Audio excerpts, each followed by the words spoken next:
നാരായണീയത്തിൻ്റെ ഉത്ഭവം. ശ്രീമദ് ഭാഗവതത്തെ ആസ്പദമാക്കി രചിച്ച പ്രസിദ്ധമായൊരു സംസ്കൃത കാവ്യമാണ് നാരായണീയം. പണ്ഡിത ശ്രേഷ്ഠനായ മേൽപ്പത്തൂർ നാരായണ ഭട്ടതിരിയാണ് ഈ മഹാകാവ്യം രചിച്ചത്. 12 സ്കന്ധങ്ങളും 10,000 ശ്ലോകങ്ങളുമടങ്ങിയ ഭാഗവത കാവ്യത്തെ വെറും 100 ദശകങ്ങളിലും 1000 ശ്ലോകങ്ങളും ഒതുക്കിയ നാരായണീയം ഭാഗവതത്തിൽ നിന്ന് വ്യത്യസ്തമായ കവി ഭഗവാനോട് സംവദിക്കുന്ന രീതിയിലാണ് രചിച്ചിട്ടുള്ളത്.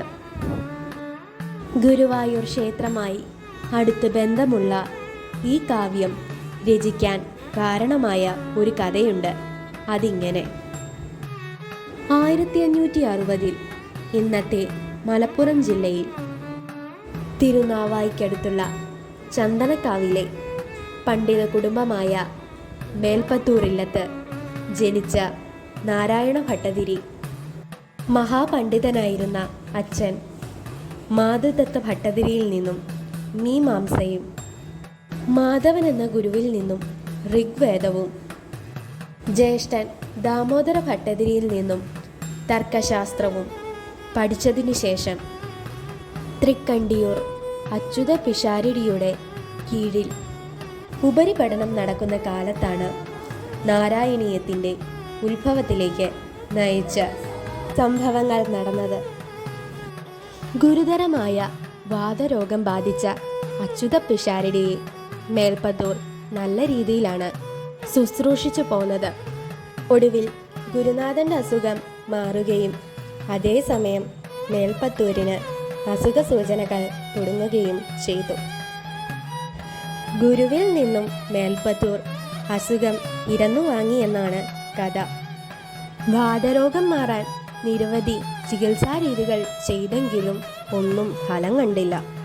ഒടുവിൽ സാക്ഷാൽ ധന്യന്തരമൂർത്തിയായ ഗുരുവായൂരപ്പൻ തന്നെ ശരണമെന്ന് വിചാരിച്ച് മേൽപ്പത്തൂർ 1587 ഓഗസ്റ്റ് 27 ചിങ്ങമാസത്തിലെ തിരുവോണ നാളിൽ മാതാപിതാക്കൾക്കും അനുജനും കവിയുമായ ചെറിയ മാതൃദത്ത ഭട്ടതിരിക്കും ചില സഹായികൾക്കുമൊപ്പം മേൽപ്പത്തൂർ ഗുരുവായൂരിലേക്ക് യാത്ര പുറപ്പെട്ടു.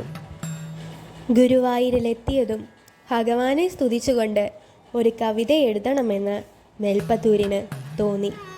പക്ഷേ എവിടെ നിന്ന് തുടങ്ങണമെന്നും എങ്ങനെ തുടങ്ങണമെന്നും അദ്ദേഹത്തിന് പിടികിട്ടിയില്ല. ഉറ്റ സുഹൃത്തും മലയാള ഭാഷയുടെ പിതാവുമായ തുഞ്ചത്തെഴുത്തച്ഛനെ സമീപിക്കാമെന്ന് വിചാരിച്ച് മേൽപ്പത്തൂർ തൻ്റെ സഹായികളെ തൃക്കണ്ടിയൂരിലേക്ക് വിട്ടു. സഹായികൾ തൃക്കണ്ടിയൂരിലെ എഴുത്തച്ഛൻ്റെ വീട്ടിലെത്തിയപ്പോൾ അദ്ദേഹം തൻ്റെ അധ്യാത്മരാമായണ കിളിപ്പാട്ടിലെ വരികൾ ചൊല്ലി ചാരുകസേരയിൽ ഇരിക്കുകയായിരുന്നു. സഹായികൾ എഴുത്തച്ഛനോട് ആഗമന ഉദ്ദേശ്യം പറഞ്ഞപ്പോൾ മേൽപ്പത്തൂരിനോട് താൻ മത്സ്യം തൊട്ടുകൂട്ടാൻ പറഞ്ഞതായി അറിയിക്കാൻ സഹായികളോട് പറഞ്ഞു.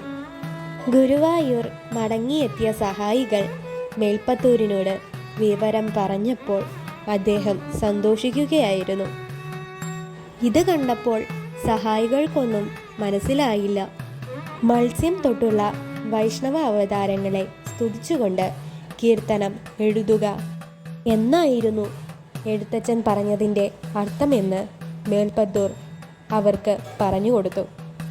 അങ്ങനെയാണ് സാന്ദ്രാനന്ദാവബോധാത്മകമനുപമിതം എന്നു തുടങ്ങുന്ന നാരായണീയത്തിൻ്റെ ആദ്യ ദശകം പിറന്നത്.